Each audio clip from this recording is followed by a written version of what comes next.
warahmatullahi wabarakatuh. Kepada yang terhormat Bapak Muhammad Syarif MPDI selaku dosen pengampu mata kuliah materi Al-Quran dan Hadis. Di sini saya akan menjawab pertanyaan dari soal UTS yang bagian A, yaitu apa perbedaan pokok antara Al-Quran dan Hadis, serta apa fungsi hadis terhadap Al-Quran. Sebagaimana yang kita ketahui, Allah telah menurunkan Al-Quran kepada Nabi Muhammad SAW sebagai petunjuk kepada umat manusia.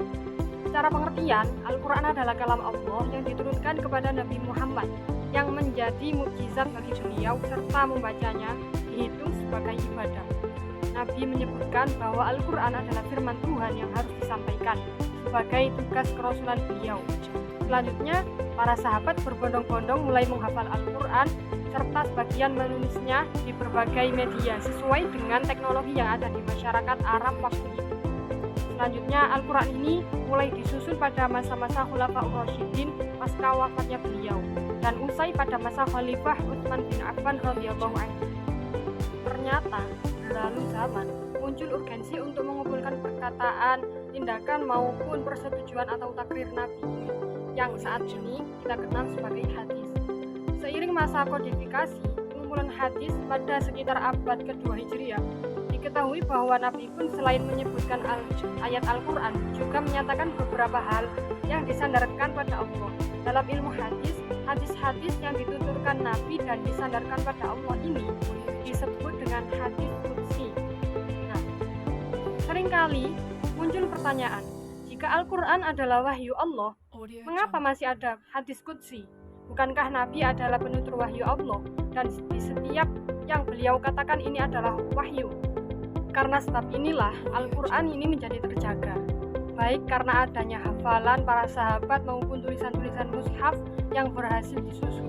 Dan Tuhan pun telah menjamin keterjagaan Al-Quran ini dalam surat Al-Hijr ayat 9 yang berbunyi Bismillahirrahmanirrahim, Inna nahnu nazzalna dzikra wa inna lahu lahafizun, yang artinya sesungguhnya kamilah yang menurunkan az-zikr dan kamilah yang menjaganya. Ibnu Jarir At-Tabari dalam tafsir At-Tabari menyebutkan bahwa yang dimaksud az-zikr dalam ayat tersebut adalah Al-Quran, dan Allah menjaganya dari penambahan, pengurangan, baik dari isinya maupun segi batasan hukum, serta kewajiban-kewajiban yang terkait dengannya. Nah, di sisi lain, selain mengucapkan Al-Quran, tingkah laku dan ucapan Nabi Muhammad juga ditulis oleh para sahabat. Karena kemuliaan dan keutamaan beliau, tentu mencatat teladan dari beliau juga mulia. Namun, Nabi melarang untuk menulis apapun dari beliau kecuali Al-Quran. Lalu bagaimana cara kita membedakan antara Al-Quran dan hadis qudsi tersebut? Nah, secara sekilas, tentu saja hadis qudsi akan kita temukan dalam kitab-kitab hadis secara lengkap dengan periwayatnya. Sedangkan Al-Quran sudah terpaten dalam mushaf secara mutawatir, telah dihafalkan secara turun-temurun juga. Namun, jika muncul pertanyaan secara kritis seperti di atas mengenai hal ini, Syekh Muhammad bin Alawi Al-Maliki, salah satu ulama kenamaan Mekah, menjelaskan dalam kitabnya Al-Qawaidul Asasiyah fi Ilmi Mustalahil Hadis. Setidak-tidaknya mengutip penjelasan Syekh Muhammad Al-Maliki, ada beberapa hal yang patut dicermati tentang perbedaan antara Al-Quran dan hadis qudsi.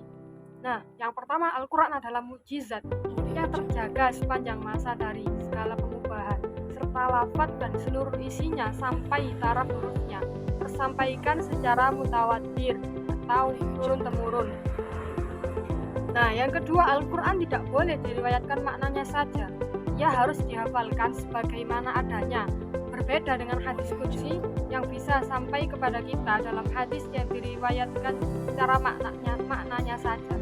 Pun ia masih bisa dikritik secara sanad dan matan sebagaimana hadis-hadis lainnya. Yang ketiga, dalam mazhab Syafi'i, mushaf Al-Quran tidak boleh dipegang dalam keadaan berhadas kecil, serta tidak boleh dibaca saat berhadas besar.